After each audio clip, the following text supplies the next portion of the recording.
Oke, jadi teman-teman Asta, terima kasih sudah bergabung pada hari ini di tengah-tengah PPKM Jawa Bali eh, dengan sekat-sekat di sana-sini, tapi mudah-mudahan dengan acara forum silaturahmi ini yang kita sebut Forsil, ini bisa bikin kita tetap di rumah atau mungkin at least nggak kemana-mana dulu, di mana di sekat-sekat gitu ya. Oke, hari ini kita bersama Pak Alex. Kita bakal ngomongin masalah drone kargo nih. Nah, di Indonesia nih sudah ada yang namanya Indoluas. Itu nanti kita bahas Indoluas itu apa sih gitu ya. Nanti Pak Alex akan cerita, mungkin nanti juga ada Mas Ronald Besi juga nanti Ada Pak Dadang ikut nggak ya? Pak ngobrol. Dadang. Ya. Ya, gitu. Nah, mungkin sedikit saya perkenalkan dulu kepada teman-teman siapa sih Pak Alex nih. Pak Alex, saya ketemu Pak Alex itu tahun berapa ya? Saya lupa, tapi Pak Alex waktu itu masih baru di Vlog seingat Oh saya. iya, Ya, iya. dan terakhir kita ketemu itu Lalu tahun lalu di Bandung, Pak ya, acara itu rock DKPPU. waktu Nah, lagi habis itu nggak pernah workshop. ketemu lagi tuh, COVID lah, Iya, apa segala macam gitu ya. iya, sure, ya. Nah, ketemunya online aja. Nah, hari ini kita Asta undang Pak Alex. Nah, Pak Alex ini sekarang sudah di Switch Asia, Pak ya. Ya, Switch ya, Asia Europe Project Expert. Sekarang ya, beliau ada di situ, kemudian backgroundnya Pak Alex sebetulnya teknik mesin ya nih, di ya. ITS Pak ya? Di Betul Pak, betul Pak, ITS betul ya? betul. Di ITS. Kemudian lama di Eropa, sampai tahun berapa tuh Pak Alex? Sampai tahun... Saya berangkat udah 20 tahun saya Pak. Saya lari mungkin tahun 99 saya. Masih ingat Oh itu gitu. setelah e-commerce saya sempat di startup e-commerce, kemudian 2000 saya keluar dari Indonesia. Oh, zaman-zamannya .com lagi, bubble.com tuh waktu itu Iya, berarti iya ya? betul sekali tuh. Padahal kita punya e-commerce yang sebetulnya jauh lebih canggih dari Tokopedia ya, tapi ya Betul. namanya timing ya, luck Ya, is timing ya. betul. Nah, Pak Alex ini udah mondar warawiri lah pokoknya di Eropa, kemudian udah banyak di ekosistem startup dan di dunia drone itu terakhir di Frogs ya Pak ya, Ya, bareng-bareng di Frogs.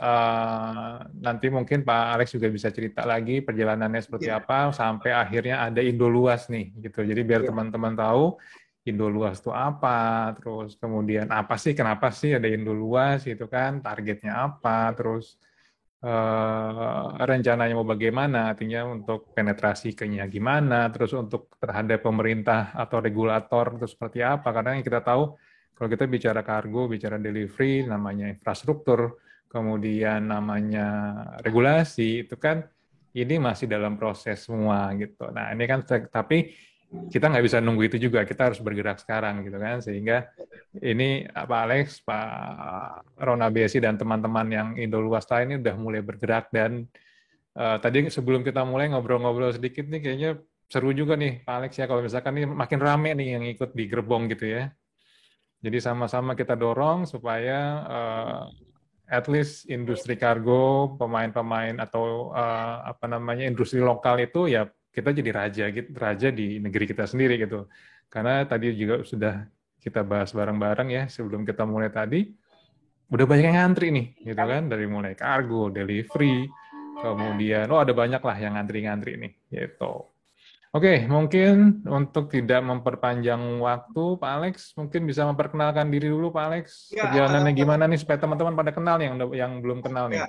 Selamat sore semuanya rekan-rekan Asta nih luar biasa. Terima kasih khusus juga ke Pak Asa, Ya, Pak Rian sebagai ketua harian, kemudian juga ada siapa Mas Dede nih, Mas Dede sekarang CTO-nya Frogs dari Jogja Bantul juga gabung. Saya lihat ketuanya belum ada nih, Mas. belum. Ya, belum masih. Tadi masih asar tapi nggak belum Masih masuk-masuk. iya, aku udah sempat kontak tapi belum Pak Ketuanya. Ini Ya, luar biasa. Jadi kita di host oleh Asta pertama kali semenjak inisiasi yang dibentuk oleh Pak Ronald Besi, Pak Dadang, Pak Fajar, kemudian kami dan juga dari Pak Budi untuk bisa. Jadi kembali ke saya memang berangkat dari akselerator startup sebetulnya itu mulai tahun 2009. Jadi krisis Eropa lah Jadi anak-anak muda Eropa nggak punya tempat kerja, kita buatin co-working, ya kan, inkubator dan sebagainya, sampai sekarang yang sangat udah mature lah kalau di Eropa untuk startup. Diskusi kemarin di Swiss dengan investor, tahun ini justru dana tuh nggak berkurang untuk investor ke startup. Ya, deal-dealnya makin banyak, memang lebih rendah sampai 5 juta dolar dealnya, 1,5 juta dolar itu paling banyak, kemudian ke atas. Jadi dealnya makin banyak, sum of quantity investornya sih tetap sebetulnya. Jadi sebetulnya investor juga masih tetap ingin untuk menginvestasi kepada ide-ide yang brilian sih sebetulnya, itu aja, dan percaya bahwa akan selesailah krisis ini gitu, atau kita hidup new normal. Nah, ini salah satu solusi new normal sebetulnya, apa yang inisiasi oleh Pak Desi gitu. Saya sendiri sebetulnya masuk ke Indonesia dengan akselerator, kita melihat bahwa memang startup di Indonesia masih belum mature waktu itu. Jadi dengan program Swiss kita coba cari startup Indonesia yang bisa lari ke Eropa atau lewat Swiss, atau sebaliknya kita juga ngimport startup Swiss untuk masuk ke Indonesia. Nah, memang kesulitan kita di sini, ini secara overall aja saya singkat, kemampuan CEO startup kita yang berbahasa Inggris lah. Kalau untuk go internasional kan satu-satunya patokan adalah bahasa Inggris, itu memang lemah, to be honest. Dan istilahnya itu ya menjadi hambatan lah, salah satu hambatan untuk kita bisa pitch kepada investor. Dan yang kedua, pemahaman terhadap jenis-jenis investor itu juga masih kosong. Jadi banyak sekali startup-startup kita tidak mengetahui tipe-tipe daripada investor. Kemarin diskusinya juga bahwa tiap investor itu dapat proposal di meja itu sekitar 2.000 proposal, Bapak Ibu rekan-rekan sekalian. Jadi Anda bayangin 2.000 proposal dibagi 10 aja, 200 proposal itu satu investor, ya kan? Yang diinvest berapa? Hanya 5 atau 6 maksimum. Ya, jadi Anda lihat bagaimana tight-nya suatu ini, dan memang sebetulnya yang menjadi problem juga adalah kebanyakan di mana konsep paying customer, karena sebetulnya itu adalah yang paling utama dalam kita membuat startup. Siapa sih paying customer-nya gitu? Makanya ini juga saya menantang Pak Ronald nih, yang punya inisiasi ini, paying customer-nya Indoluas ini nanti ini siapa nih gitu loh, ya. Ini saya juga ngundang beberapa logistik pemain logistik yang besar, dan mereka juga nggak sabar nih untuk sebetulnya. Jadi paying customer-nya ada sih, Mas Ronald, saya buka aja, paying customer-nya ada. Kemudian juga untuk seperti kita ketahui di UK sekarang sudah mengadakan sandboxing untuk cargo drone. Namun tadi diskusi kita bahwa itu masih dalam istilahnya fungsi yang istilahnya unsegregated, jadi campur dia udara aircraft dengan drone drone area-nya, airspace-nya. Sedangkan mungkin kita bisa menawarkan di Indonesia sesuatu yang lebih yang berbeda, yaitu di mana segregated, jadi kita pisah ruang udaranya. Nanti itu mungkin Pak Ronald lebih masuk ke sana. Juga mungkin yang saya ingin istilahnya memang kita terus terang dengan konsorsium Indoluas, Indo Logistik, UIS, itu sebetulnya ingin menarik. Jadi salah satu nanti paparannya sini bahwa kita ini sebenarnya bukan startup, jadi lebih kepada ekosistem gitu. Jadi kita mau coba menarik istilahnya para stakeholder di bidang kargo drone itu untuk masuk. Seperti misalnya yang membuat airpad, ya kan, Vetriport, kemudian bengkel-bengkelnya nanti, kemudian desain desain office daripada UAS, karena nggak semua kan harus A to Z gitu loh. Jadi nanti harus ada yang berdesainnya, kemudian juga regulatornya, kemudian istilahnya logistik kurirnya dan sebagainya. Jadi mungkin kita itu ingin menarik gitu kepada, terutama melalui komunitas ASTA ini, juga ide-ide ataupun istilahnya juga yang ingin sharing atau juga ingin berkolaborasi di bidang cargo drone ini. Jadi itu mungkin dari istilahnya background daripada Indoluas ini.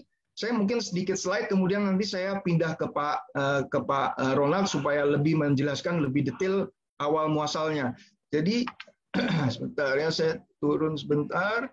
Jadi ini adalah memang konsepsinya adalah bahwa dengan industri ini kita ingin mencapai efisiensi yang lebih tinggi, kemudian cost-nya juga tentunya dikurangi, dan juga speed-nya diperbesar, dipercepat lah istilahnya dengan adanya same day service gitu kan. Jadi ini sebenarnya konsepsi awal daripada Indoluas. Kita masih baru, tahun lalu September 2020 ya Pak Besi ya, September 2020 kalau nggak Mei salah. 2020, Mas Alex. Ya, jadi kita masih baru, kita tentunya istilahnya terus mencoba menerima masukan juga siapapun yang ingin berkontak, berkolaborasi, monggo. Saya rasa kita nanti mungkin diberitahukan ekosistemnya oleh Pak Besi. Mungkin itu dulu dari saya. Mungkin Pak Besi bisa sharing istilahnya segala sesuatunya mengenai Indoluas, karena mungkin istilahnya sebagai founder dan juga istilahnya nanti mungkin nggak tahu Pak Fajar atau Pak Dadang juga join. Silakan Pak Besi. Ya, Pak Besi, silakan Pak Besi. Ini mestinya Mas Alex yang presentasi, gue yang nganterin Mas Alex saja. Oh, jangan dong, kan kita konsorsium, jadi kita harus membagi tugas dan. Oke. Siap. Bentar ya, aku siapin dulu. Gue terus terang tidak menyiapkan satu presentasi khusus. Mungkin videonya yang menarik itu kali Pak Besi, kan udah teknologi demonstratornya, istilahnya kata Pak Alfada dari DKPPU. Oh iya nanti ya. Pamungkasnya diskusi aja dulu karena teknologi demonstrator masih jauh ya. Siap. Dulu bentar, gue siapin dulu. Sementara itu saya menyapa di sini ada juga dari tim dari logistik, kemudian juga ada dari beberapa ahli di bidang sebetulnya satelit, dan juga karena nanti ada ide juga bahwa satelit itu akan membantu juga dalam pergerakan drone-nya ya. Nanti mungkin ada sharing juga, beberapa juga regulator juga di sini. Silakan Pak Besi. Ya, waktunya. Oke. Aku sedikit slide aja dulu. Makasih Mas Alex. Jadi kita sudah ngomongin soal Indoluas lama banget dari tahun 2020 terus ini ya. Nah, gini dulu. Kita punya challenge ya. Challenge ini harus kita aminkan ya. Karena memang faktanya kita punya negara kepulauan paling besar di dunia. Dari satu tempat ke tempat lain there is no way kecuali lewat air atau lewat udara. Dan kita lewat laut kita punya problem yang banyak sehingga logistik kita relatif logistik kita tuh scattered di mana-mana. Kalau kita lihat kenapa scattered adalah kita tahu bahwa untuk small amount air cargo itu yang di bawah 500 kilo itu tersebar di seluruh kepulauan kita dan belum tentu langsung diambil. Dan ini yang kemudian menjadi problem yang perlu kita jawab sebenarnya dengan kargo logistik. Apakah kargo logistik akan menggantikan freight kapal? Ya, tentu saja tidak. Apakah kemudian dia akan menggantikan angkutan air kargo yang dengan pesawat besar atau freight pesawat? Tentu saja tidak. Tapi dia akan menjadi pelengkap dan dia akan menjadi akselerator pada pergerakan ekonomi Indonesia sendiri. Karena kita tahu bahwa satu HP yang kemudian berhasil masuk ke satu pelosok atau satu pulau itu akan berarti pada peningkatan ekonomi di tempat tersebut. Dan kita bisa lihat bahwa akselerator itu bisa dalam berbagai bentuk. Nah, jadi kita harus jawab nih, small amount air cargo.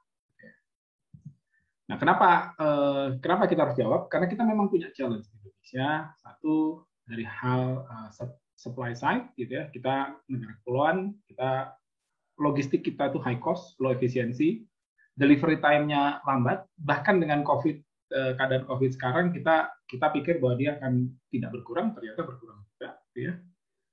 Service kita relatif tidak baik, skalanya 3 dari 3,5 dari 5, gitu ya. Dan air freight cost-nya itu tinggi. Kenapa? Karena memang scatter. Air freight cost itu akan rendah kalau urusannya itu dari hub besar ke hub besar. Di sisi lain, kita punya air cargo growth yang pertumbuhannya baik sebenarnya, yaitu 6% sampai 11%. Dengan pertumbuhan delivery growth yang same day itu sampai 157%. Nah, e-commerce kita yang 70% pertumbuhan ini sebenarnya relatif terhambat sama lambatnya pertumbuhan logistik kita. Dan keadaan pandemi itu membuat kita harus memikirkan cara-cara yang baru. Cara-cara yang baru itu apa? Nah, ini kita ambil pada sisi kita sebagai pengembang teknologi kargo, gitu ya. Kita perlu satu delivery model yang baru. Di sana dia akan teknologi driven dan mampu dibagi kapasitasnya. Tidak kemudian, jadi istilah kami itu di dalam Indoluas adalah kita mendemokratisasi logistik udara. Gitu ya. Kenapa? Karena tidak semua kabupaten kota mampu kok bikin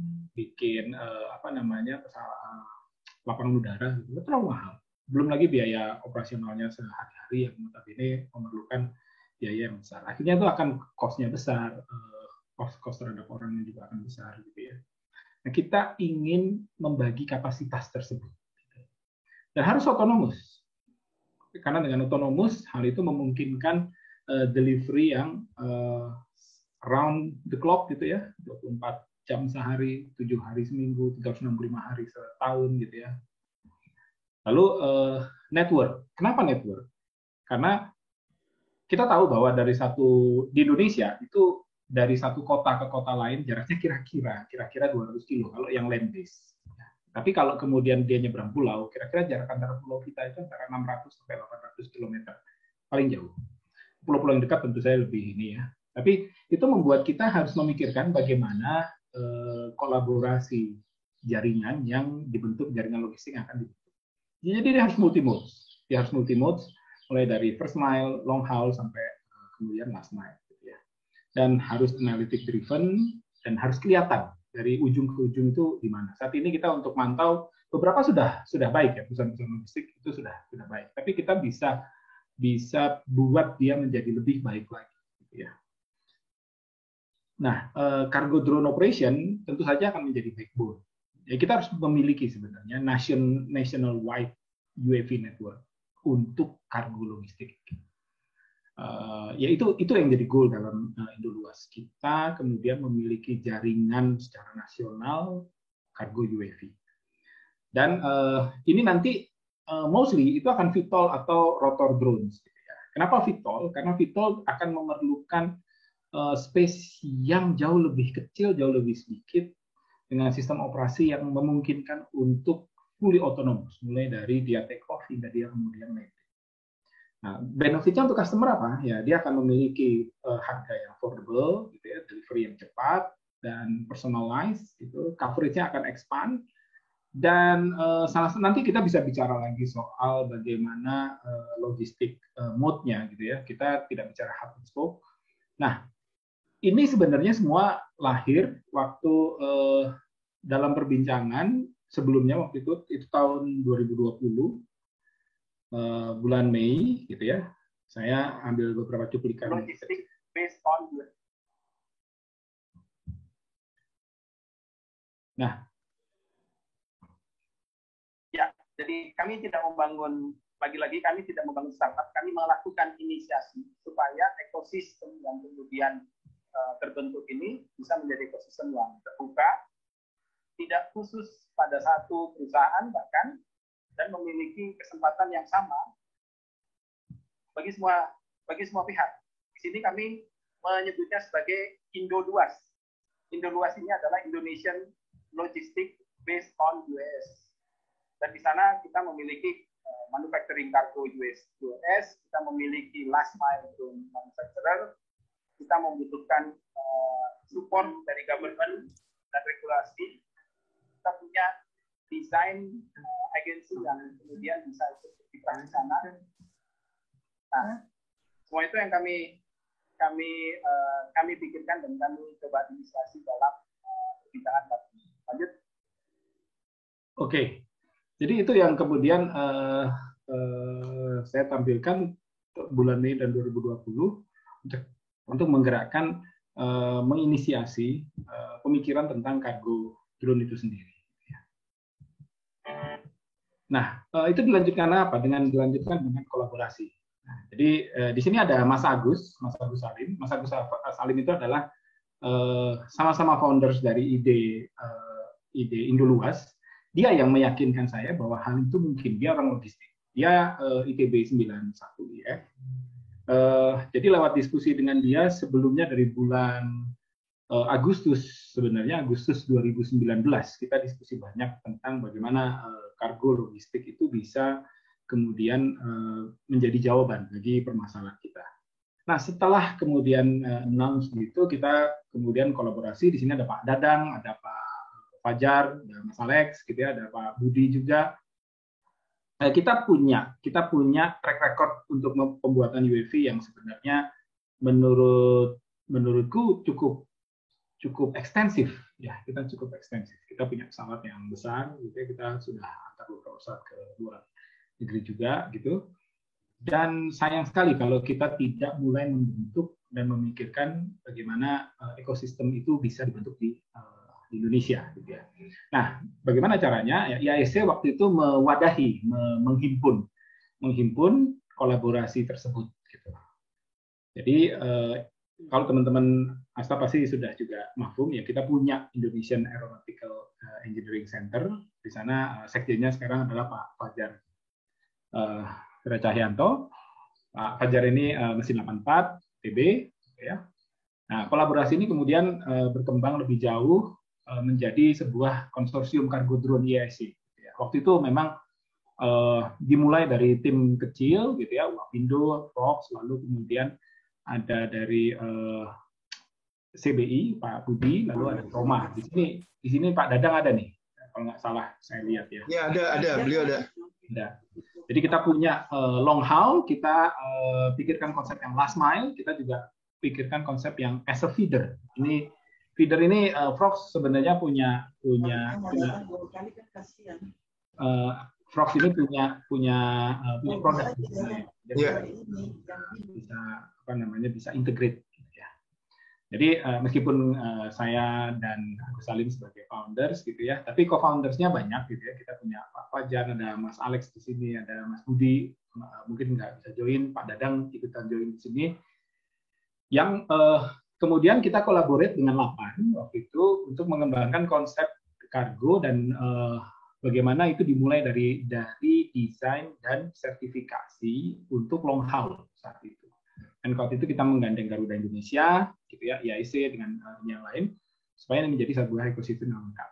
Tetapi Garuda Indonesia sebenarnya lebih pada riset. Kita juga waktu itu sempat discuss dengan Asterindo, dengan Paxel, gitu ya. Paxel sangat support terhadap ide ini. Mas Aldi, pemimpin Paxel, itu sempat bilang ke saya bahwa kapan kamu ada, kita langsung. Waktu itu Mas Alex juga ada di Asperindo. Asperindo bilang bahwa kita punya 2.000 gudang, gitu, yang kemudian ready lah untuk dipakai jadi landing port. Pertanyaannya kapan kita bisa mulai? Nah, ini yang mungkin perlu dijawab nih Mas Alex, gitu ya, karena inisiasi ide tersebut harus dikapitalisasi untuk menjadi sebuah ekosistem yang lebih lengkap dan kita semua bisa bekerja di dalamnya, gitu ya. Jadi sekali lagi bahwa Indoluas itu bukan startup. Indoluas itu adalah ekosistem yang kita bayarkan. Nanti mungkin kita harus memikirkan untuk membentuk dan memformalize organisasi dan pemikiran visi terhadap sistem tersebut, gitu ya. Di mana manufacturer, lalu kemudian juga real estate bisnis ya, kita punya infrastruktur yang nanti akan kemudian menjadi tempat hub, ya, dia sekaligus sorting facility, dia sekaligus warehouse, dia bisa menjadi e-commerce warehouse, gitu ya. Dan government juga masuk di sana. Di Mas Alpada kalau misalnya ada juga pasti join di sini, gitu. Ini semua akan kemudian menjadi satu ekosistem yang besar. Kita mungkin belum memiliki yang sebesar Airbus atau kemudian Boeing, gitu ya. Tapi kita bisa mencukupkan ini sendiri. Dalam perhitungan kami, kita perlu paling nggak 1.000 pesawat yang punya kapasitas payload di bawah 500 kilo gitu untuk melayani seluruh Indonesia. Dan dia akan menjadi partner bagi industri logistik air freight yang konvensional dengan pesawat dari hub ke hub. Gitu dulu dari saya, Mas Alex. Monggo nanti dalam perbincangan lebih jauh, aku kembalikan ke Mas Alex. Iya, terima kasih. Banyak. Ya, ya, sangat membantu dan juga memberikan penjelasan yang saya rasa cukup jelas. Oh, ini ada Mas Dian, belum hadir juga ya Mas Dian? Oh, Mas Indra. Ya, jadi Ya, memang mungkin saya nanti cuma tambahkan sedikit bahwa potensinya cukup besar dari segi market untuk 3-5 tahun ke depan. Jadi apa istilahnya? Halo, apakah bisa diterima suara saya? Siap, bisa Pak. Oke, Mas. Masuk Pak, masuk. Ya, jadi mungkin saya lanjutkan sedikit aja untuk penutupan dari slide-nya. Sebentar ya.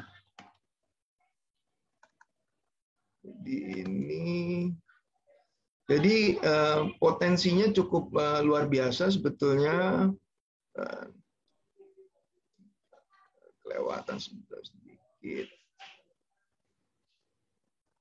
Jadi ini kira-kira potensi yang cukup besar sebetulnya untuk kita bisa sebagai apa istilahnya off-taker ya begitu. Kemudian seperti tadi dijelaskan Pak Ronald, sebetulnya kita kemarin itu dalam FGD juga pemerintah dalam hal ini apa istilahnya para kementerian ataupun juga DPIKA dalam hal ini refer ke BPPT itu juga menanyakan apa yang diharapkan dari kita sebetulnya. Kita sebetulnya udah punya beberapa poin yang kita coba soundingkan ke mereka. Dan itu akhirnya berakhir bahwa memang seperti Lapan sekarang mau bersedia menjadi inkubator aviasi, terutama di kasus ini yaitu untuk drone kita. Jadi dengan adanya beberapa test house mereka kan kita sangat terbantu gitu untuk terutama untuk doa dan sebagainya. Kemudian juga ada sebetulnya beberapa inisiasi juga mengenai insentif pemerintah, tapi memang belum 100% berjalan. Nah, mungkin pertanyaan provokasi saya di komunitas ASTA sendiri, kebetulan ini juga ada beberapa juga pemain yang di bidang logistik dan para saintis juga. Kira-kira apa nih case yang real yang kita bisa segera kita bisa segera aplikasikan, terutama untuk membantu masyarakat dan industri gitu. Karena konsepnya kembali lagi di inovasi itu adalah membantu industri dalam hal ini UMKM drone dan juga untuk masyarakat. Jadi masyarakat misalnya pedesaan atau masyarakat terluar yang sulit mendapatkan misalnya supply medical, bisa aja kan melakukan drone yang medvac atau untuk medical, kayak misalnya di Afrika banyak sekali drone-drone Eropa yang masuk ke sana untuk melakukan MVP atau prototyping itu gitu. Nah, itu kenapa kita nggak ada sama sekali. Masa kita harus menunggu orang luar melakukan hal itu di tempat kita, padahal kita sudah punya kemampuan untuk itu gitu misalnya. Jadi sebetulnya sih saya hanya coba provokate ya, memang tugas saya dari Pak Besi yaitu sebagai provokator nih sebetulnya. Provokator. Iya, provokator untuk istilahnya memberikan keberanian lah untuk kita juga. Sebenarnya kan nggak menabrak juga, karena terus terang nggak menabrak aturan, karena kita sendiri kan juga dibantu kok oleh Kemenhub atau DKPPU atau Airnav untuk jalur-jalur udara yang diminta. Jadi mungkin kalau kita refer balik ke belakang, sebetulnya ada satu case yang cukup menggegerkan juga waktu itu, adanya drone dari logistik Cina yang melakukan last mile prototyping itu dengan memang dia memang cut ini protokol lah istilahnya. Yeah. Walaupun akhirnya memang di blacklist sih, akhirnya di blacklist, tapi istilahnya itu orang luar aja sebegitu ininya dan mereka jadi viral ke dunia. Jadi sebetulnya hanya mereka melakukan di Indonesia hanya untuk bisa melakukan penjualan di negara dunia luar gitu loh. Ya. Nah, itu kenapa kita tidak mungkin, jadi pesan mungkin atau message-nya mungkin bisa diterima dari para komunitas ini, kita butuh masukan dan dorongan, support apapun juga, sehingga kita bisa mengkerucut apa sih kira-kira case karbon ini yang kita sudah bisa lakukan segera gitu. Jadi timing kita kalau di startup sekarang brainstorming, besok prototyping, hari ketiga mesti kick off, Mas Asa. Ya.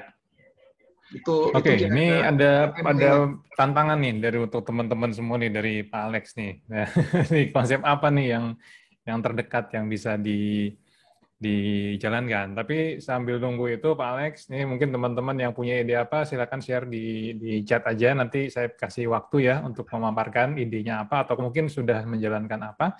Tapi sebelum sambil nunggu teman-teman juga Pak, sebelum masuk ke sana, ini kan sudah banyak nih Pak. Tadi kan Pak Ronald Besi udah jelasin konsep Indo luas seperti apa, ekosistemnya sangat bagus sekali gitu kan. Ini kalau jalan setiap entity-nya itu bisa berjalan dengan bagus, ini menjadi ekosistem yang nggak ada habisnya gitu ya. Apalagi Indonesia sangat luas, negara kepulauan yang tentu memerlukan transportasi yang simple gitu, yang simple, yang bisa mempermudah dalam orang bergerak. Tapi gini Pak Alex, Pak Ronald juga nih mungkin bisa bareng nanti. Ini kan udah banyak nih yang ngantri nih, bahkan sudah ada yang uji coba. Mungkin saya dengar udah dari tahun 2018 atau 2015 ingat saya itu udah ada mulai yang nyoba yang saya mungkin nggak sebutin nama tapi udah ada yang isu beli lah, kemudian ada yang mencoba antar pulau waktu itu. Terus kemudian udah ada yang masuk untuk masalah obat-obatan. Kemudian makin ke sini 2019, 2020 itu makin gede lagi gitu kan. Dari perusahaan-perusahaan lokal juga udah banyak gitu. Ada yang mulai dari back end-nya Pak, dari mulai pengembangan software-nya. Jadi dia nggak ngembangin drone-nya, tapi dia ngembangin back end-nya karena dia udah dia perusahaan logistik Pak dari luar, tapi dia perusahaan Indonesia, dia mengembangkan itu gitu kan, dan dia sudah masuk ke sana. Tapi mungkin mereka lebih ke arah delivery, mereka lebih ke arah last mile gitu ya. Nah itu udah banyak tuh Pak kayak gitu-gitu. Nah gimana nih Pak, Indo luas ini kan udah ada nih, udah established nih ya, udah established, gerakannya udah sangat masif gitu ya. Nah ini untuk teman-teman nih yang udah bergerak nih jalan di awal nih, ini gimana nih kalau misalkan mau ikut atau mau ikut sharing atau mau ikut di gerbongnya ekosistem, jangan gerbong, ekosistemnya Indo luas ini seperti apa Pak Alex, Pak Ronald Besi? Monggo Pak Ronald, kalau saya sih biasa aja, langsung aja. Kontak kita juga belum banyak. Kita itu selama ini kan masih pergerakannya Bandung, Jogja, Jakarta, ya kan. Jadi sebetulnya sih begini, kenapa juga saya ketemu nih dengan jagoan-jagoan pemain lama. Kalau Pak Ronald kan, kalau saya sendiri baru masuk 2020 nih belajar drone dari anak-anak jagoan dari Jogja, dari Bantul ya. Sebenarnya sih waktu itu dengan kita melakukan sebenarnya awalnya dari drone pertanian Mas Asa. Jadi di drone pertanian itu memang kendalanya ketika melakukan penyemprotan itu harga logistik itu cukup berarti. Jadi istilahnya dari Jawa Tengah untuk move ke Jawa Timur atau ke Barat itu nggak semudah itu bisa logistikalnya gitu kan, dari segi biaya akhirnya. Nah untuk itu kita akhirnya terpaksa menggandeng juga atau berusaha mengetok pintu lah pemain-pemain lain, karena awalnya kalau menurut saya di awal sekali mungkin di akhir 2019 itu masih sangat tertutup sih sebetulnya, karena memang banyak kan kita kan UMKM ya Mas ya. Jadi di bengkel diem-diem ya kan, bayangin kita ada 12.000 drone di Indonesia. Berapa sih yang terdaftar gitu yang sekarang mulai digalakan oleh DKPPU kan? Atau berapa sih pilot kita gitu yang tersertifikasi oleh Pak Kolonel Sarki misalnya. Jadi istilahnya dari situ pertanian ketemu beberapa pemain dan mereka terbuka istilahnya, karena kan awalnya mereka merasa oh ini kan teknologi kita, hanya kita dan sebagainya. Tapi lama-kelamaan memang dengan adanya kemudian juga support ataupun support dari Kemenhub juga, dan memang sih kemarin di awal 20 dulu Mas Didi berhasil menerbangkan Frog yang passenger itu juga menjadi istilahnya ya kayak bom lah, karena kita langsung dipanggil ya kan, dipanggil Frog untuk menjelaskan sampai di mana perkembangannya, kemudian development-nya mau kemana dan sebagainya. Mereka kemudian mencoba membantu gitu sambil sosialisasi yaitu 2 drone itu. ke Jogja, Bandung, dan mungkin ke depan adalah terakhir ke Jawa Timur. Jadi sebetulnya konsep ini adalah mencoba membuat sebagai platform demokratisasi dari Mas Desi tadi untuk semua para pemain Jawa Timur, Jawa Tengah ataupun Jawa Barat bisa ya berkolaborasi lah gitu. Jadi memang dari awal yang tadinya masih silo ya kan, kita bergerak berkolaborasi di mana kamu bisa dan saling sharing. Itu kita justru sekarang ingin menciptakan suatu playground yang bareng sama sandbox ya, di mana semua itu bisa masuk ke situ. Kalaupun mungkin dia hub and spoke-nya memang enggak, dia mungkin punya ide di last mile-nya atau UTM-nya atau air freight report-nya atau mungkin ruang bengkelnya yang unik atau saya nggak tahu, maksudnya kita masih terbatas di kargo drone manufaktur terus terang kan. Jadi kita nih pergabungan ini lebih banyak di kargo manufaktur. Jadi kalau ada teman-teman yang bisa melengkapi, misalnya ini Mas Tendi ada drone box untuk sistem logistiknya. Karena kan kalau kita lihat di sini kan topiknya tuh banyak banget, mulai dari cybernya, airportnya, environment, lightingnya, avionik dan sebagainya. Ini banyak sekali item-item baterainya, ya kan? Masa baterai aja masih harus import gitu misalnya. Apa kemarin juga ada pertanyaan kenapa nggak bikin motor listrik di lokal gitu kan? Karena si Collins juga nanya supply untuk motor listrik misalnya. Saya sempat juga dikontak Collins waktu itu Airspace. Saya juga kaget juga. Ya dia bilang wah Anda cukup ini ya berkembang di Indonesia cukup besar antusiasmenya ke kargo drone. Dia masih kurang yakin kalau Collins Aerospace. Tapi akhirnya mereka sekarang mulai mencoba membentuk ekosistemnya di Asia Pasifik gitu. Jadi kalau saya sih dengan kemampuan kita sebetulnya nggak kalah lah dengan mereka, autopilot dan sebagainya, teknologinya sudah available, ruang udaranya oke, regulatornya juga klien begitu kan, support. Kenapa enggak gitu loh? Maksudnya apa yang membuat kita nggak antusias untuk melakukannya? Orang-orang dari logistik memberikan barangnya untuk diangkat, ya kan? Saya sebenarnya nggak melihat suatu hindrance itu. Memang dalam regulasinya CSR dan sebagainya rumit ya, ada beberapa kerumitan. Tapi kan tadi Mas Ronald sudah memberikan jalan keluar, exit, yaitu melalui daerah-daerah yang istilahnya remote area space ya, seperti itu begitu. Gimana Mas Ronald? Jangan diam aja dong. Wah, ditolong dong. Ini saya potong dulu, mohon maaf nih. Yang tadi nih, kalau ada teman-teman nih mau ikutan gimana nih Mas Ronald nih?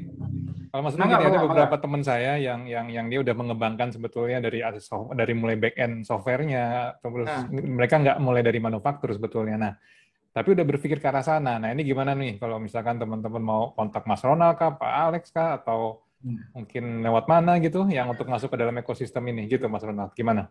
Iya, justru sangat menarik karena gini, pada akhirnya itu back end atau basis information technology pada Indoluas ini menjadi salah satu tiang ya. Karena integrasi antara aerospace, information technology itulah yang kemudian menjadi roh dari ekosistem Indoluas. Jadi tentu saja kita nggak bisa melakukan apa-apa sendiri. Kalau memang sudah ada yang bisa melakukan atau sudah ada yang mulai melakukan integrasi di sana, itu kenapa tidak kita bisa collaborate gitu ya. Nanti message-nya adalah bahwa Indoluas ini akan menjadi multi-mode system gitu ya dalam logistik delivery, dan multi-mode ini butuh integrasi IT di sana. Jadi monggo kalau misalnya ada yang bisa disampaikan di dalam forum ini akan sangat menarik gitu ya untuk kita lihat bersama dan kita collaborate gitu nantinya. Oke. Nah, nih Mas Ronald, Mas Alex nih ada di chat nih, ada salam kenal. Saya dengan Nixon Sipatuhar sedang membuat riset dan disertasi aturan drone Indonesia. Drone transportasi paling efisien untuk Indonesia di abad 21. Oke. dengan Pak Nixon nih, terus kemudian Tendi Dronebox nih Pak Ya. Tendi nih Dronebox juga Ya. ikut. Gimana Mas Tendi? Mungkin Nah bisa ini ngomong, gimana? Betul, betul. Ayo Ya. Mas Tendi. Siap, Pak. Nah, salam kenal semuanya, Pak. Ya. Salam kenal. Salam kenal juga Mas Tendi. Mungkin saya dikenalnya bukan dari Dronebox ya. Dikenalnya mungkin dari Puma Engineering atau enggak dari UAVindonesia.com mungkin ya. Nah, ya kemarin sempat diundang Pak Alex, terima kasih juga. Saya bisa jadi narasumber untuk ekosistem ya. Saya pikir seperti yang kemarin saya pernah bicarakan di FGD. Jadi kita ini sekarang memerlukan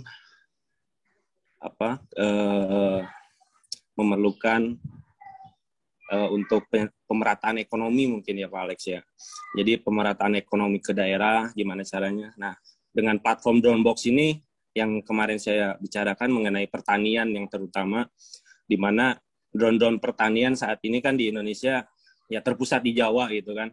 Kalau ada proyek atau ada pekerjaan di Riau atau ada pekerjaan di Kalimantan atau di Sulawesi, itu semua terpusat dari Jawa yang akhirnya memerlukan biaya lebih untuk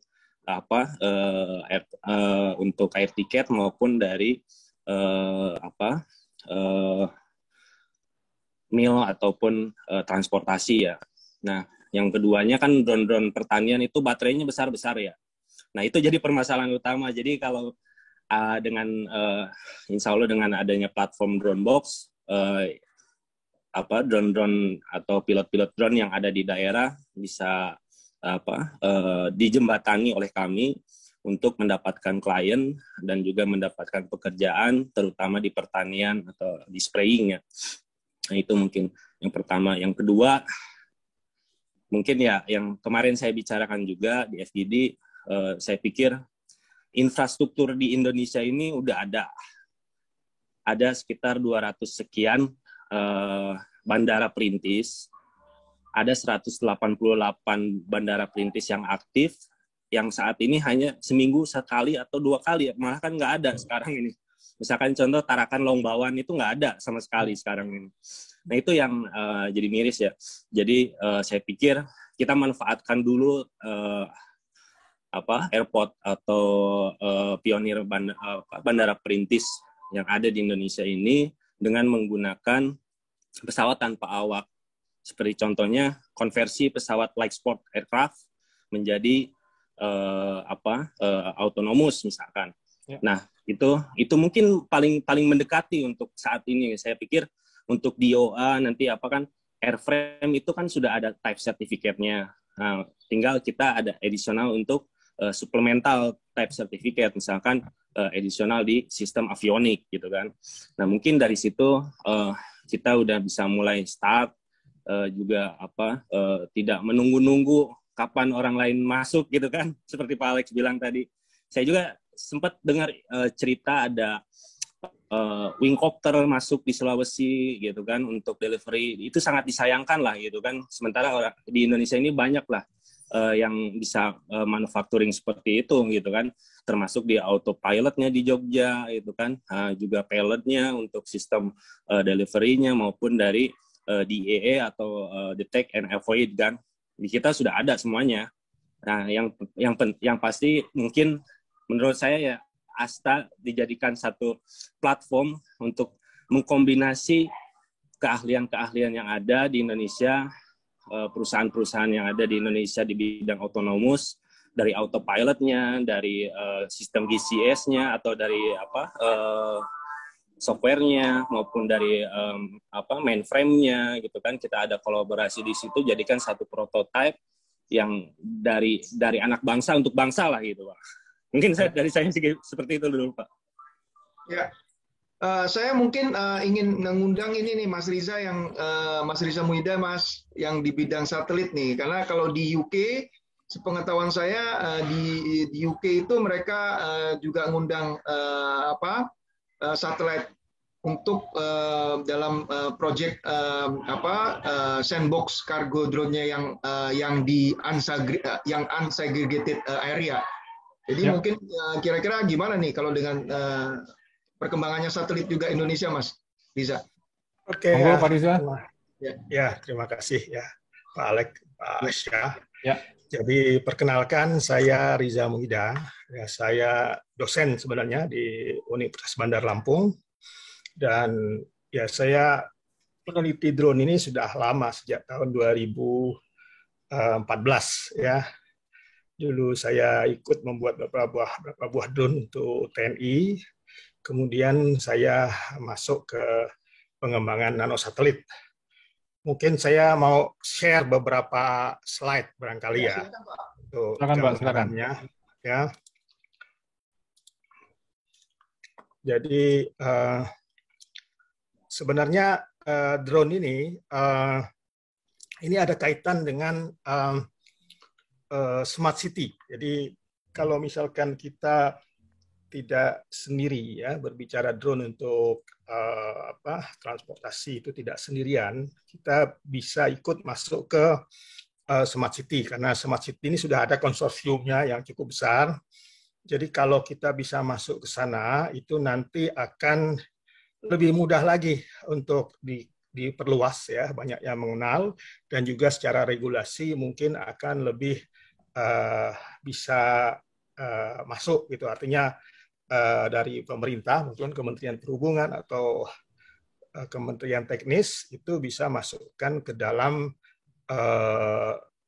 peraturan mereka atau masuk ke tim-tim untuk pembuatan ke peraturan menteri atau undang-undang.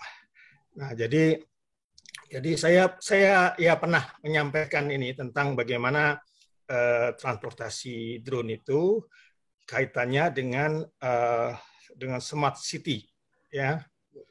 Jadi saya ringkas saja. Jadi kita sudah ada sebenarnya pengembangan smart city itu yang dikembangkan oleh asosiasi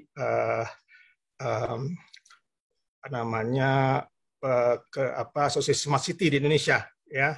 APIK ya. Saya lupa kepanjangnya, Prakarya Cerdas apa itu. Saya lupa ya. Cerdas.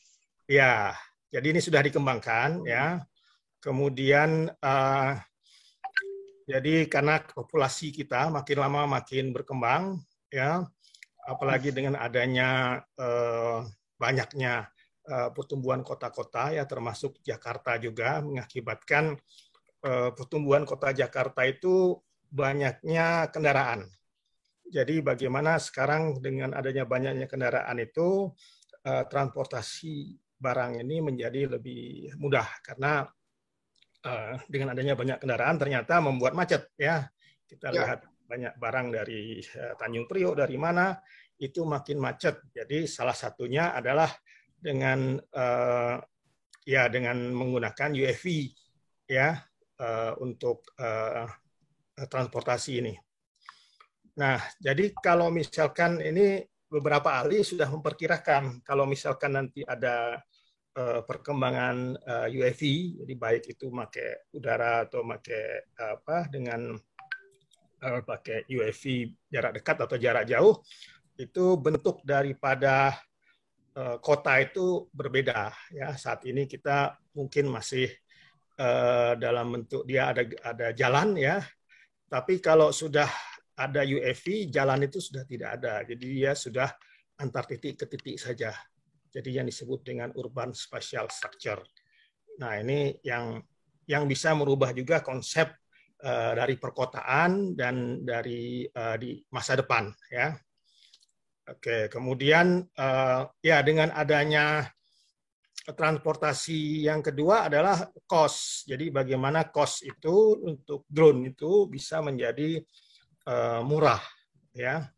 Jadi kalau misalkan kita bisa sekarang dengan kendaraan pesawat terbang itu berapa biayanya. Nah, kalau dengan drone ini dia menurut beberapa penelitian dia akan lebih murah dibanding menggunakan pesawat terbang, dan bahkan dengan kereta api ya lebih murah. Nah, kemudian Ya, saya keep saja ini ya. Jadi jadi perhitungannya dengan menggunakan drone itu di tahun 2020 ini malahan ya, itu hanya $1 kalau misalkan untuk biaya $1 1 jam perjalanan ya, satu benda itu sekitar $1 ini dari analisis dari Amazon ya, sehingga mereka kemudian membuat pengiriman barang itu dengan drone. Nah, lalu dengan adanya harga yang murah ini membuat banyak investor tertarik ya, mereka ingin bagaimana drone ini bisa terrealisasi lebih mudah lagi ya, yaitu dengan smart city nanti. Smart city itu orang sudah lebih banyak mungkin di satu blok, tinggal satu blok, kemudian pengiriman barang, pemesanan sebagainya itu dengan drone, juga untuk berpergian juga dengan drone. Jadi penggunaan jalan itu juga sedikit sekali. Nah, jadi ya dengan adanya smart city, smart grid ya. Nah, yang mungkin harus disiapkan juga adalah infrastruktur, karena ketika kita mengirim benda ya dengan drone untuk jarak jauh, itu diperlukan adanya charging. Jadi diperlukan charging otomatis, di mana drone itu akan berhenti pada tempat-tempat charging, kemudian dia akan ngecas, lalu akan melanjutkan lagi. Jadi kalau misalkan infrastruktur ini belum ada, ini akan mengakibatkan ya tidak bisa jarak jauh, dan juga drone-nya akan banyak harus kembali ke home. Jadi tidak bisa dia terus-menerus ya 24 jam. Kemudian selain charging juga bentuk daripada untuk dropping di tiap-tiap rumah itu juga berubah nantinya, baik untuk dropping tempat pendaratan drone maupun untuk barang. Nah, ini yang mungkin dipikirkan ya. Nah, lalu tantangannya ini saya rasa sudah semua ya kan, sudah dikembangkan. Nah, tantangannya itu adalah regulasi ya. Regulasi dari Kementerian Perhubungan itu yang membuat perkembangan drone ini belum begitu bisa cepat ya, karena ada regulasi. Yang kedua, memang teknologinya belum bisa mensupport. Kalau misalkan regulasi ini kita kembangkan, kita ubah, apakah teknologinya bisa support, bisa aman ya, seperti itu ya. Jadi karena ada keterbatasan di situ. Ya, pertama tidak boleh beroperasi di sekitar KKOP ya, di penerbangan, jadi areal penerbangan tidak boleh. Kemudian dia harus dikontrol, jadi tidak bisa lepas begitu saja seperti kita bisa pakai waypoint, kita lepas, itu tidak boleh. Itu dalam aturan penerbangan ya, aturan sipil penerbangan, setiap benda terbang itu harus ada kontrol ya, baik itu kontrolnya secara langsung maupun kontrolnya melalui satelit. Kemudian yang kedua adalah ketinggian itu, dia tidak boleh lebih dari 500 feet atau 150 meter. Itu ada di peraturan dari Kementerian Perhubungan. Itu sekarang 120 kalau nggak salah yang baru. 120 ya, lebih 400 feet, Pak. 400 feet ya, lebih rendah lagi. Nah, ini yang membuat artinya untuk karena di beberapa tempat ya, terutama di Jakarta, ada gedung-gedung yang cukup tinggi. Nah, itu yang mungkin yang batasi ya. Kemudian untuk mengatasinya itu bagaimana? Nah, saya coba lakukan studi ya untuk mengatasi hambatan ini.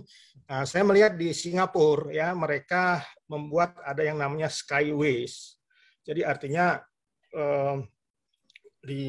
walaupun Skyways ini imajiner ya, tapi sudah diakui oleh regulasi setempat. Jadi bahwa daerah sini, jarak ini, ketinggian ini adalah jalur drone.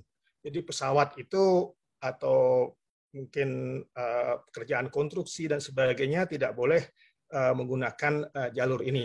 Nah, ini kalau kita bisa mendapatkan agreement ya dari pemerintah tentang adanya Skyway ini akan membuat drone itu bisa lewat. Jadi drone itu tidak bisa sembarangan dia terbang ke sana kemari, tidak boleh. Jadi dia ada skyway, ya.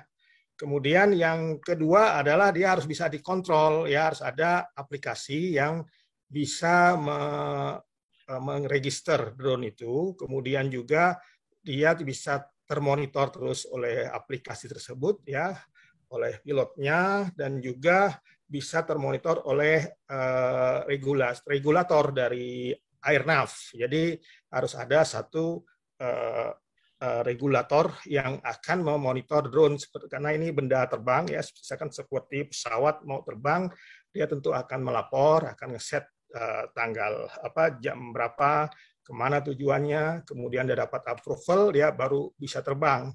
Nah, ini bisa dikerjakan sebenarnya dengan teknologi, yaitu dengan adanya handphone, ya. Dan ini mungkin nanti perlu adanya suatu cabang dari airnav sendiri yang khusus masalah drone.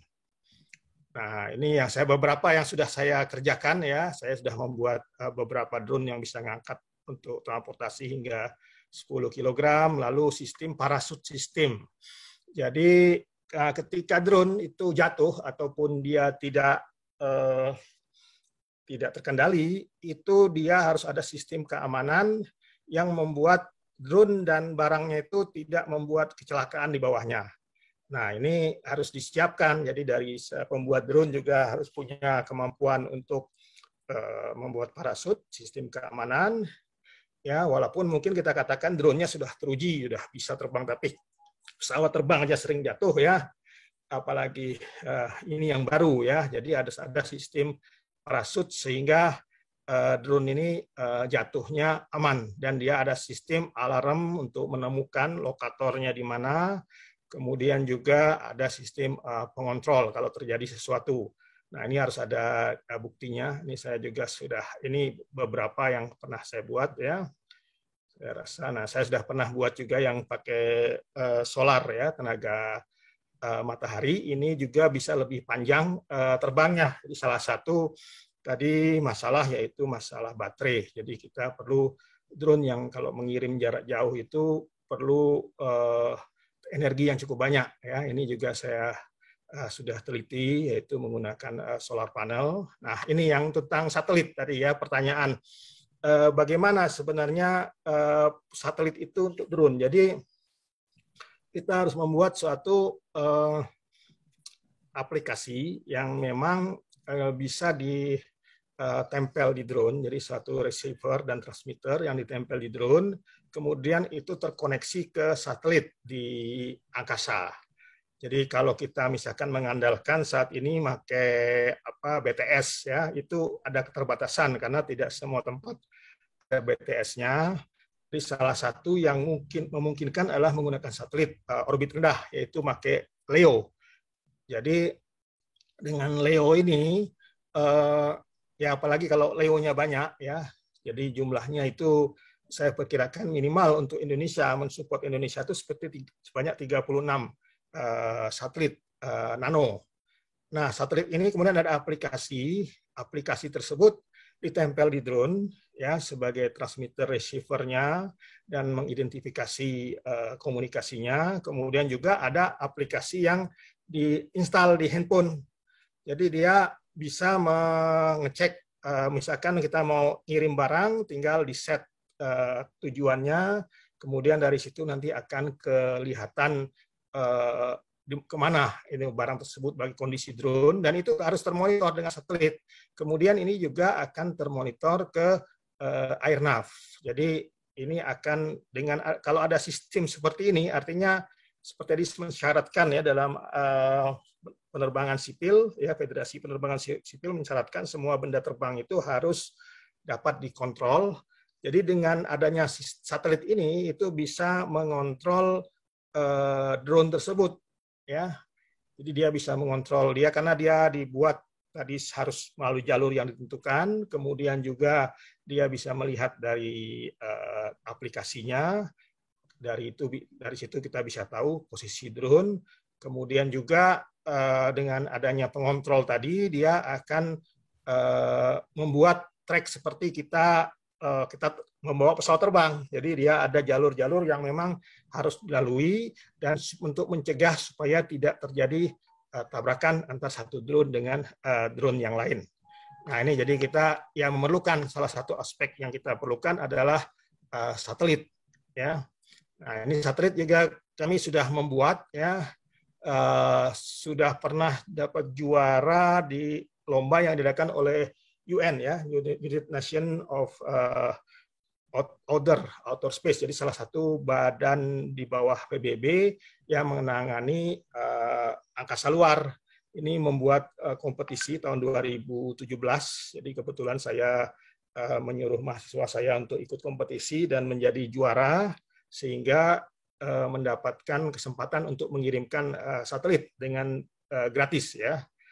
Nah, tapi ya saat ini karena keterbatasan dana, lalu tambah COVID, membuat pembuatan satelitnya masih tertahan.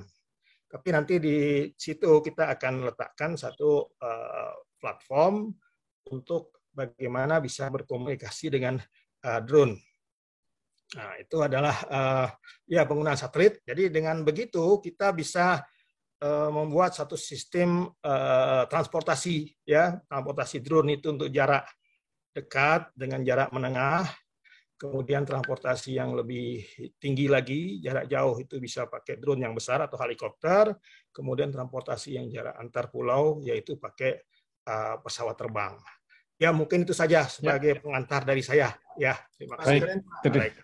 Terima kasih Pak Riza, menarik tadi ya, terutama yang nanosatelit itu nanti mungkin kami dari Asta mau kontak Pak Riza juga nih, nanti kita bikin satu session sendiri bahas nano satellite dan lain-lain Pak. Pak Riza nih mau izin duluan, nanti teman-teman Asta Media nanti kontak Pak Riza deh. Ya. Gitu. Nih sekarang udah jam 4.43 nih teman-teman semua, teman-teman Asta. Kita ada waktu sampai jam 5. Nah, tadi kita udah dengar semua penjelasan Pak Alex, Pak Ronald Besi, Pak Riza, terus Pak siapa lagi tadi Dronebox tuh? Pak Tendi. Pak Tendi, gitu ya. Nah, ini kan sebetulnya apa ya? Di Indonesia itu udah amat sangat banyak expert kita yang mumpuni sebetulnya. Nah, terus kalau balik lagi ke topik kita di logistik, ini udah ada Indoluas nih sebagai ekosistem gitu. Tadi Pak Alex juga udah mengaku sebagai provokator. Provokator Pak Alex ya, ayo dong, ayo kita kumpul nih gitu kan. Ayo kita kumpul, kolaborasi, kita collaborate. Ini gimana nih Indonesia yang luas ini, udah ada platform yang namanya juga Indoluas, ini bisa berjalan dengan mulus gitu. Karena tidak bisa kita pungkiri juga gitu kan, dengan adanya para expert di Indonesia ini sebetulnya regulator juga terbantu. Tapi kita juga harus ngikutin mereka, karena kan kita perlu regulator juga supaya ini semua industri ini jalan gitu. Mungkin dari teman-teman ada yang mau bertanya, saya buka dulu nih. Ya tuh salah satu member tuh Pak Dadang. Pak Dadang. Sirik Pak. Menyimak aja Pak, menyimak Pak. Mantap. Paling mungkin ini aja istilahnya itu konkret, harus konkret nih. Kalau Pak Dadang biasanya konkret. Enggak, saya cuma mengingat aja. Memang kita itu biasanya banyak ide, dan salah satu kendala kenapa jalannya itu tidak cepat biasanya adalah di masalah dana. Karena setiap eksekusi itu kan ada cost-nya ya, ada biayanya. Kalau hanya sekedar berjalan eksekusi yang simpel-simpel saja mungkin bisa jalan. Tapi pada saat idenya itu cukup besar dan komprehensif, itu memerlukan dana juga yang besar dan komprehensif. Itu yang salah satunya itu dulu memang kita berharap salah satunya memang Pak Alex nih sebagai akselerator Pak, akselerator ya, bisa mencarikan, membawakan dananya. Ini masih ditunggu nih dana dari Pak Alex. Kita bagi-bagi tugas nih, jadi dapat kebagian itu loh Mas Asa. Iya. Jepang ada jagoan-jagoan ahli kargo manufakturnya dan juga dari tekniknya wind tunnel kan Pak Dadang nih jagoannya. Jadi dari segi tekniknya kita nggak kekurangan. Ya, kita terus berusaha sih, makanya kemarin juga sebetulnya sebetulnya gini. Jadi kemarin hasil dari recap startup, ternyata memang Indonesia emerging market itu cuma 3,5% yang nongol gitu loh, yang maksudnya yang berbobot. Sedangkan 65% startup itu masih dipegang negara-negara barat atau negara maju gitu kan. Amerika mendominasi, Eropa. Kemudian 30%-nya memang negara-negara Latin Amerika dan Middle East gitu. Jadi memang dengan kecilnya nilai tadi sebenarnya sih potensinya bahwa kita akan bisa menjadi besar, ya kan, akan tentunya akan bertumbuh besar. Tapi di selain itu investor juga masih meliriknya kecil sebetulnya, karena dilihatnya memang Indonesia masih potensinya masih kecil, yang mature yang bisa untuk di scale up lebih tinggi sih. Jadi memang saya berharap sih memang ini kan nantinya yang kritikal adalah krusial, bukan kritikal. Sebenarnya krusialnya adalah nanti kita harus berhadapan dengan ya tamu-tamu luar yang di depan yang menunggu gitu kan, dengan mereka persenjataan dana atau beli kapal dadang itu luar biasa Pak, ya kan. Problemnya kan kadang-kadang kita memang dengan founder kita ini untuk pitch itu mungkin kita cuma dapat 1/4 dari orang luar yang pitch mereka begitu. Padahal konsepsinya hampir sama. Jadi bagaimana caranya dengan yang luar yang akan masuk mempergunakan market itu kita bisa ya kita bisa berdiskusi dengan sama tinggi sama rendah lah istilahnya. Jadi gimana kita juga bisa bukan hanya memanfaatkan tapi juga saling tukar menukar informasi dan mengembangkan potensi market ini bersama, untuk tentunya juga adalah kepentingan kita juga sendiri di UMKM drone-nya itu. Makanya tadi saya juga ngundang dari konjen dari Shanghai juga, ada beberapa orang dari luar juga yang menurut saya importir dari luar itu nggak bisa ditahan lagi sih sebetulnya. Memang kita mengakui lah itu nggak bisa.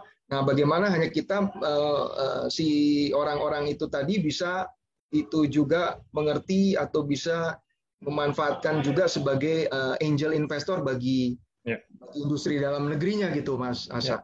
Ya. Jadi kalau ngobrolin masalah investor nih Pak Alex, ya tadi benar kata Pak Alex gitu ya. Jadi memang kesiapan dari UKM atau dari startup di Indonesia memang ini sangat diperlukan. Karena saya ingat sejak 2018 saya itu setiap tahun pasti ke Cina dan ke Jepang untuk kongres tentang drone di sana Pak ya, dan saya ketemu beberapa investor dari luar dan mereka bertanya tentang Indonesia, dan saya juga tanya juga gitu kan sebelum yang ada beberapa perusahaan Malaysia juga yang mau masuk gitu ya, ada beberapa perusahaan Indonesia juga yang approach ke sana gitu kan. Tapi yang saya perhatikan kenapa yang lebih yang bisa diterima oleh mereka tuh kebanyakan yang dari Singapura, yang di Malaysia gitu kan. Bukannya saya bilang Indonesia jelek, enggak. Cuma maksudnya kalau saya ketemu beberapa teman itu, tadi yang Pak Alex bilang di depan, perlu juga teman-teman ini memahami tentang investornya sendiri, dunianya juga gitu. Gitu sih pada saat mereka pitching dan lain-lain itu memang sudah ready ada di sana gitu. Nah itu yang kadang-kadang saya suka beberapa kali lihat loh. Wah ini memang perlu diasah ya, betul, digosok Pak gitu. Nah ini ada Pak Alex di sini nih, terus udah kalau untuk logistik nih udah ada nih kan Indoluas. Jadi saya pikir teman-teman yang memang, saya udah beberapa kali juga udah ketemu teman-teman yang udah mengembangkan ke arah sana. Ini udah ada Indoluas nih, saya bilang gitu. Nah cuman balik lagi Pak, pertanyaan saya ini aksesnya ke Indoluas nih gimana? Boleh nggak saya kasih kontak Pak Ronald Besi nih, misalkan ada teman yang mengembangkan softwarenya nih misalnya, terus saya promote misalnya, ini ada Indoluas, terus kontak kemana, ke Pak Ronald Besi atau ke Pak Alex, boleh nggak nih gitu kan? Boleh Pak, enggak? Boleh saya ya. Tulis nomor HP saya di chat deh. Ya, saya punya Pak Besi, tenang. Pak Alex punya, juga punya Mas nomornya. Asa, monggo silakan. Nanti kita collaborate ya. Jadi aku lagi terpikir untuk memformalize gitu ya Indoluas ini menjadi sebuah, ya we'll see lah, sebuah ekosistemnya. Apakah kemudian itu organisasi atau apa gitu ya. Tentu butuh dukungan dari semua pihak. Tadi dari Mas Rizal juga menarik ya, bahwa satellite communication dengan itu tidak bisa berdiri sendiri. It's not just about the drones. Gitu ya. Ya. Drone sendiri itu adalah bagian dari ekosistem secara total. Gitu. Ya. Siap. Jadi kita udah ada Dr. Niko nih yang sebagai apa istilahnya off taker nih, dokter dari Rumah Sakit Erlangga yang mau menerbangkan drone dari Rumah Sakit Sutomo ke satelitnya ya. Nah itu menarik juga untuk di exercise ini. Ya. Itu saya rasa juga provokasi yang menarik karena sempat saya juga bicara dengan Mas Niko. Dan kita udah ngukur juga jaraknya dan sebagainya apa dalam hal ini kan medical memang yang paling lagi hype banget kan sekarang karena COVID gitu. Ya. Jadi kenapa enggak ada ide dulu juga Gunung Kidul tapi juga ya dari pihak puskesmasnya tapi memang ya istilahnya harus ada yang berani jadi martir juga lah istilahnya kalau Prof Arwin dari Poltek Malang itu kemarin karena yang berani nabrak lah istilahnya dalam ruang ini baiklah nabrak dengan secara baik. Ya mungkin itu aja dari saya. Yang lainnya dari Asta komunitas gimana nih? Iya nih, silakan di chat nih kalau ada yang mau ditanyakan. Kita masih ada waktu sedikit lagi. Tadi karena kita mulai agak telat 10 menit, saya masih bisa kasih waktu tambahan 10 menit. Ini ada beberapa teman. Ada yang nanya nih Mas Asa dari report. Monggo. Mau tanya kepada apakah? Ya. Nah ini Pak Ronald Besi nih, apakah Indoluas sudah ada implementasi drone di bidang logistik yang sudah operate secara komersial? Belum ada, Pak Gus.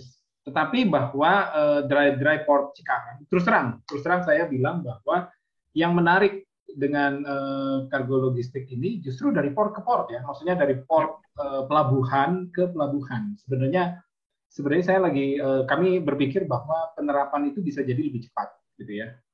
Nah, jadi dry port di Cikarang, gitu ya, kemudian katakanlah mengantar ke satu area, mengantar satu area yang lebih dekat ke bandara atau lebih dekat ke katakanlah Tanjung Priuk, gitu ya.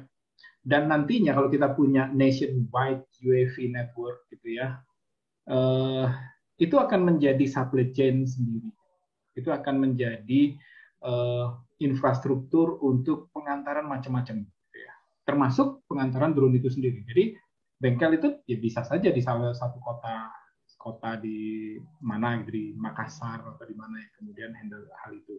Menariknya dengan drone itu karena dia skalanya relatif lebih kecil ya, dibandingkan dengan pesawat, dia mampu diduplikasi dengan lebih mudah dan relatif lebih murah, gitu ya, tanpa kemudian kita kehilangan standar dalam penerapan tersebut, gitu.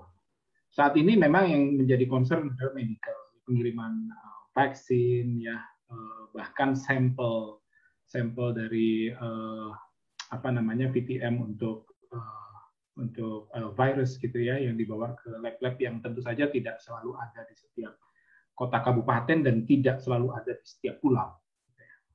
Dan kita tahu hal itu krusial bagaimana kecepatan dalam penanganan tersebut bisa kita jawab. Mungkin pandemi ini kita tidak banyak bisa berkiprah ya, tetapi kita harus ingat bahwa saat ini ada dua pandemi yang terus berjalan, yaitu HIV dan sekarang COVID, gitu ya. Dan dalam 10 tahun terakhir ada paling tidak 2 atau 3 yang kemudian WHO sempat announce sebagai pandemi, meskipun tidak kemudian menjadi berkepanjangan seperti yang saat ini ada, gitu ya. I bet di masa depan kita akan punya dan berhadapan lagi dengan berbagai macam bentuk pandemi yang lain, gitu ya. Namanya, ya hal itu pasti mungkin sekali terjadi. Nah, tentang dry port ini kami juga punya konsep, Pak, gitu ya. Kami punya konsep yang kemudian bisa nantinya akan diterapkan.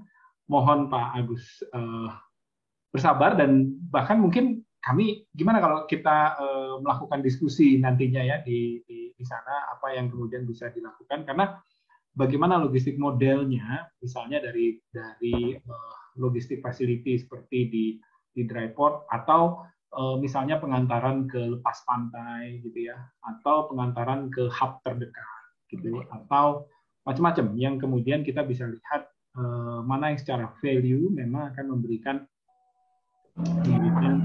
benefit gitu Pak Mas Agus. Jadi itu dari kami. Ini salah satu yang ditanya sebenarnya Mas Alex. Case-nya apa dan kemungkinan kita bisa melakukan apa di sana Mas Agus. We can start from that gitu ya. Meskipun kalau dia saya sempat ngobrol-ngobrol misalnya gini. Ya kita terbang aja dari Cirebon ke Semarang gitu ya. Dari Cirebon bawa batik, dari Semarang bawa lumpia. Nah, sekarang itu kalau skalanya kecil yang 20 kilo tapi dia bisa mampu terbang sampai 40 kilo gitu ya. Nah, tapi kalau misalnya dari Cikarang ini arahnya kemana? Misalnya katanya port ke Tanjung Priok misalnya ya, untuk menghindari resiko yang kita tidak inginkan gitu ya. Oh, kita bisa terbang kemudian ke arah pantai dan terbang di overwater gitu ya, sehingga lebih safe. Itu yang bolak-balik kita inginkan dan kita dorong di KPPU untuk quote unquote melonggarkan, tetapi tidak mengurangi keamanan. Melonggarkan 400 feet. 400 feet itu practically hanya cukup untuk multirotor atau pesawat yang kecil. Gitu ya. 400 feet itu hanya 120 meter. Kita untuk kemudian terbang tidak perlu 3.000 meter, gitu ya. Nggak perlu sebenarnya ya, untuk logistik. Gitu ya. Antar pulau mungkin 2.000 sampai 3.000 feet, that is enough. Karena terbang makin tinggi juga cost energinya besar. Nah, termasuk juga dari port ke port, Mas Agus. Dari port ke port ini kita bisa mungkin terbang hanya sekitar 2.000-3.000 feet. 2.000 feet mungkin fine, gitu ya. Bahkan untuk pesawat yang cukup besar ya. Dalam desain kami untuk yang long haul itu, yang jaraknya 200 kilometer gitu, dengan bawa 100 sampai 150 itu bentangnya kan sekitar 9 meter ya. Kita ya kalau terbang di 400 feet malah sebenarnya lebih berbahaya. Bahkan gedung aja bisa mungkin ketinggiannya segitu gitu, kalau di daerah Jakarta. Tapi let's say katakanlah kita tidak terbang di Jakarta, gitu ya. Kita terbang off di remote area, gitu ya. At some point kita akan masuk pada satu entry. Nah ini kita perlu bicara lebih jauh nih Mas Agus, gitu ya. Dari landing, dari logistik port atau logistik facility ke port gitu, itu port yang mana gitu, yang kemudian kita akan deliver apa gitu, dan kita akan lewat jalur mana, itu kita bisa propose bersama-sama ke DKPPU dan membuat mereka punya case study gitu ya, istilahnya Mas Alex tadi, kemudian punya sandbox gitu, kita punya sandbox. Di beberapa kawasan industri kan juga hal itu sangat mungkin untuk dibangun. Dekat-dekat pantai kok, itu nggak jauh-jauh dari pantai kan ya. Kalau kita mau keluar dari area yang populated. Mungkin begitu Mas Agus. So, mari kita tunggu, dan harapan Mas Agus adalah harapan kita semua untuk ketersediaan jasa yang komersial. Ya. Terima kasih Pak Ronald. Siap. Ya, Pak Ronald, terima kasih. Pak Agus juga terima kasih. Nah, ini ada beberapa pertanyaan yang Pak Alex sudah langsung jawab di chat nih, karena waktu juga nggak lama lagi. Ada yang saya sapa Pak Bayu dulu dari 8 nih, hadir. Terima kasih Pak Bayu. Terus ada siapa lagi nih? Dari Politeknik Perkapalan Negeri Surabaya. Selamat sore, Hafiz dari Sidoarjo, mahasiswa ketertarikan dunia air modeling. Apakah nanti ada sebuah wadah para mahasiswa akademisi sehingga kami berpartisipasi? Nah, untuk itu Asta hadir nih. Jadi Asta silakan kalau mau ngobrol dengan Asta, kita ada website, kita ada bisa apa namanya? Aktif di situ ya. Terus kita ada grup juga. Jadi teman-teman bisa aktif di sana. Kemudian kalau mau detail lagi tentang logistik, tadi ada Pak Ronald Besi, ada Pak Alex gitu, bisa diajak diskusi juga langsung. Terus Pak Riza tadi masalah nanosatelit segala macam, wah pokoknya rame lah di sini di forum ini nih. Terus dari Rian nih, dari Ketua Harian ASTA nih, Pak Alex dan Pak Besi, kira-kira yang dibantu secara konkret oleh teman-teman ASTA agar bisa mempercepat penerapan konsep cargo drone ini. Nah, Pak Alex jawab. Pak Alex gimana nih? Ada use case-nya Pak Alex ya? Jadi yang diminta yang di awal tadi Pak Alex sampaikan, mana use case-nya untuk di action gitu ya? Kira-kira Pak Alex, gimana Pak Alex? Ya, saya terima kasih nih Mas Rian, juga rekan-rekan ini saya lihat banyak, ada Pak Asro nih Nasiri dari foundernya Krok, kemudian Pak Muhar dari PLN juga Pak, kemudian dari Bu Ivi sendiri, terima kasih Pak. Terima kasih Bu. Kemudian Pak Willem dari Dirgantara Roadmap. Sebetulnya itu Mas Riza, saya PR-nya dan saya dikejar nih sebetulnya karena harus action segera. Yaitu kemarin kan use case-nya 2 yang dipropose, yaitu satu untuk medical karena related dengan COVID, dan yang kedua kemarin itu adalah untuk food estate, Mas, sempat juga dipropose karena sedang ramenya kan food estate dikembangkan di mana-mana. Nah, salah satu contoh soalnya tuh di sana. Ini kita masih diskusi memang dengan tentunya Pak Ronald juga ada. Ini port memang menarik karena kemarin di FGD juga kemarin Mas Tendi juga propose itu juga, port sebetulnya hal yang simple yang bisa dilaksanakan, dan itu di Rotterdam sudah, ya kan. Makanya sesuatu yang menarik yang nantinya kita bisa comparekan dengan yang UK case yang di Inggris gitu loh. Sekarang kan UK semua volocopter semua masuk, mereka buat yang unsegregated campur udang gitu, pakai satelit, Thales, pakai ini, semuanya dipakai sama UK. Nah, kalau kita mungkin di segregated mungkin belum, agak lama tuh untuk masuk ke situ kalau menurut saya supaya cepat. Jadi tapi gimana sehingga kita juga dianggap sebagai partner diskusi mereka nanti dengan CAA itu partner yang untuk tentunya untuk DKPPU-nya untuk partner yang seimbang lah. Itu kalau itu menurut saya, dan juga kan yang dari luar juga udah punya envelope ini flight-nya mereka segala macam, mereka punya SOP dan sebagainya. Jadi saya melihat sebetulnya kita lakukan yang paling sesimpel mungkin. Tadi kan salah satu presentasi juga di Indonesia yang keep it simple banget. Ada temanya yang cukup hype, ya istilahnya ya sekarang memang COVID itu temanya, tapi bisa kita lakukan segera gitu loh Mas Rian. Saya rasa Anda pasti sudah punya dalam karena Anda kan melakukan jasa services ya, apalagi di oil and gas dan sebagainya. Jadi atau untuk kebakaran dan sebagainya, mungkin salah satunya itu. Jadi kita semua didukung kok. Kemarin di FGD itu sebetulnya BRIN aja nggak mau turun sebenarnya. Ini kita ya nggak apa-apa sih walaupun direkam. BRIN sendiri sebetulnya kemarin nggak mau turun duluan. Tapi akhirnya mereka merasa bahwa inilah kesempatan untuk bisa segera menjalankan program inovasinya gitu loh. Jadi saya rasa ada BRIN, ada Kementerian Perhubungan, ada Kementerian Informasi, ada siapa lagi kemarin ada 4 institusi yang mendukung kita gitu loh Mas Rian. Jadi saya rasa it's about time lah, and the time is now gitu loh. Ya. Kata kuncinya tetap kolaborasi Pak Alex ya. Harus Mas. Tadi kalau itu Pak Besi udah dari awal itu bahwa ekosistem kolaborasi kita kan memang basicnya dari kargo drone manufaktur gitu kan. Ya. Pak Riza tadi memang saya undang khusus untuk memprovokasi di bidang satelitnya tadi. Pak Riza. Pas banget jadi posisinya. Memang Frog juga diciptakan untuk itu Pak Riza, karena smart city Pak. Jadi di awal kenapa kita Frogs yang gede itu, Frogs atau Mas Dede mau cerita nggak Mas Dede nih? Masih nggak ya Mas Didi? Oh, lagi ngurus ini di babynya ya. nih. Jadi, kita masih ada waktu 5 menit, tinggal 5 menit lagi Pak Alex. Ya Mas Riza, itu sebetulnya ide kita itu dari Smart City itu. Jadi idenya itu ya emission CO2 ya kan, footprint dan sebagainya, baterai, green energy itu kan.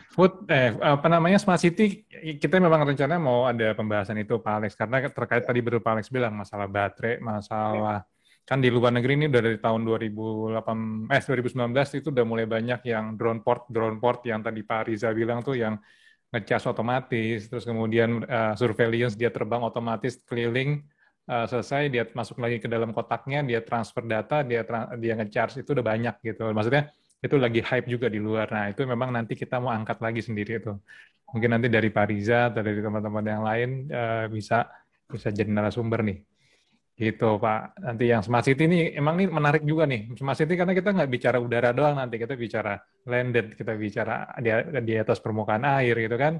Kayak di pertanian kan nggak cuma drone untuk spray, tapi ada traktor untuk mungkin penyemprotan juga, pembenihan juga, terus ada sensor-sensor kayak masalah suhu, masalah kapan dia harus nyemprot dan lain-lain. Nah itu kan menjadi satu sistem yang memang jadi pintar gitu, jadi smart. Itu nanti kita akan kasih sendiri lagi deh. Ya. Oke, teman-teman, ini udah jam 5:07, kita lewat 5:10, kita harus sudah selesai. Terima kasih Pak Alex. Ini diskusinya interesting sekali, sangat saya jadi terprovok juga nih. Mudah-mudahan teman-teman sini terprovok juga. Tapi emang Pak Alex orangnya emang begitu. Kamu turun gunung tuh Mas Ronald, dia biasa ngupek di workshop. Nggak Pak Alex, kalau Pak Ronald itu pelan-pelan tapi pasti Pak. Gitu. Kalau Pak Alex nih sangat menggebu-gebu. Nggak, soalnya aku udah digedor-gedor, apalagi lawannya dapat disposisi dari langit. Kita mana mau lawan disposisi dari langit kan? Nah itu, ini masih banyak sebenarnya masukan-masukan dari teman-teman lagi nih, nanti diskusi di WA aja katanya, nanti Pak Alex juga bisa share juga. Tapi satu Pak Alex dari saya pribadi nih, bukan pribadi sih, mungkin dari Asta juga, kayaknya kita perlu ada nanti, saya tadi terpikir masalah investor Pak, investor, kemudian kita bicara startup, kita bicara UKM gitu ya, ini kan banyak nih teman-teman yang memang sudah jalanin, atau mungkin sudah baru memulai atau dan lain-lain. Nah itu mungkin kita bisa bikin series of workshops yang tentang gimana develop UKM di drone dan lain-lain segala macam, yang sampai kita juga bisa hadirkan investor dan lain-lain nih Pak Alex nih. Mungkin menarik nih Pak Alex nih. Ya menarik Pak Mas Aza, idenya luar biasa. Karena kan bagaimanapun juga inkubator kita udah 8 sih ada gitu kan. Ya. Jadi sebetulnya kayak inkubatornya Airbus gitu kan, Airbus di Toulouse aja sudah, walaupun masih early banget stage tapi oke gitu. Itu memang jadi memang kita bisa buat istilahnya kita sebagai magnet untuk mengundang itu startup ya, kayak Pak Riza juga punya startup gitu di satu dan startup yang lain. Ide yang menarik sih Pak. Betul. Karena, sebelum masuk inkubator kan kita bisa nge-sharing dulu nih Pak, sharing. Nanti kalau misalkan itu jadi satu yang bagus, inkubator udah ready nih gitu kan, bisa masuk ke sana gitu. Ya, gitu Pak Alex. Karena kalau di Swiss kan memang ada akselerator khusus untuk space gitu kan, akselerator ke sana. Jadi dari inkubator silapan dia bisa masuk akselerator space-nya, wah seru sih. Nah itu dia makanya, itu mesti di-trigger lagi Pak Alex. Ya.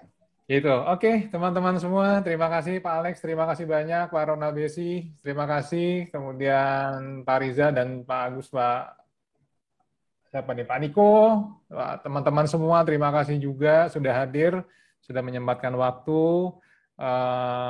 Mohon maaf tadi terlambat kita mulai karena belum banyak berkumpul, tapi alhamdulillah diskusi sangat menarik. Kita akan adakan lagi forum silaturahmi berikutnya, dari ada beberapa topik juga yang kita sudah siapkan, tapi kita masih menunggu dari narasumber-narasumber yang kita kumpulkan dulu.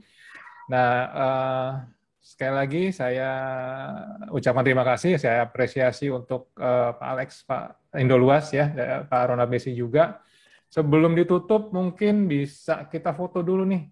Ya. Coba yang ganteng-ganteng dan cantik bisa dibuka dulu sebentar. Kita mau berfoto dulu. Jadi paling enggak Pak Asro nih. Buka Pak Asro sudah. Sehat Pak Asro? Sehat. Aduh. Ada aja nih. Oke. Udah semua belum nih? Masih ada yang buka, masih. Saya muridnya Pak Alex. Oh, tuh Pak Alex. Pak Niko ya. Nih, masih ada yang buka. Nambah lagi nggak nih? Oke, asli nambah lagi. Mas Dede, Mas Dede bawa ini nih. Bawa pasukan. Pak Bayu, terima kasih Pak Bayu udah hadir. Ya, silakan Mas Asta. Maaf. oke. Lanjut. Gus Munir mungkin ada tambahan sedikit tuh, Gus Munir. Tadi ada yang bicara mengenai peraturan tentang apa, Mas? Dulu, saya foto dulu, Pak. Halo, tes. Kedengeran nggak? Ya, kedengeran. Oke. Saya foto dulu. Oke, sebentar. 1, 2, 3. Ya, saya lagi nih, ada yang baru nyala nih. 1, 2, 3. Oke. Sip, terima kasih. Pak, sebentar nih saya tutup dulu aja, karena udah jam 5:12. Nanti kita ada forum yang, abis ini masih bisa lanjut, nanti kita tutup dulu. Nanti kalau mau lanjut sebentar, mungkin sekitar 14 menit masih bisa. Oke, sementara saat ini saya tutup dulu. Terima kasih kepada teman-teman, kepada bapak-bapak, ibu-ibu sudah hadir. Sehat-sehat terus. Insya Allah kita bisa lewatin pandemi ini bersama-sama. Di rumah terus, tetap pakai masker, jaga jarak, prokesnya jangan lupa. Terima kasih. Assalamualaikum warahmatullahi wabarakatuh. Waalaikumsalam. Waalaikumsalam warahmatullahi wabarakatuh. Waalaikumsalam warahmatullahi wabarakatuh.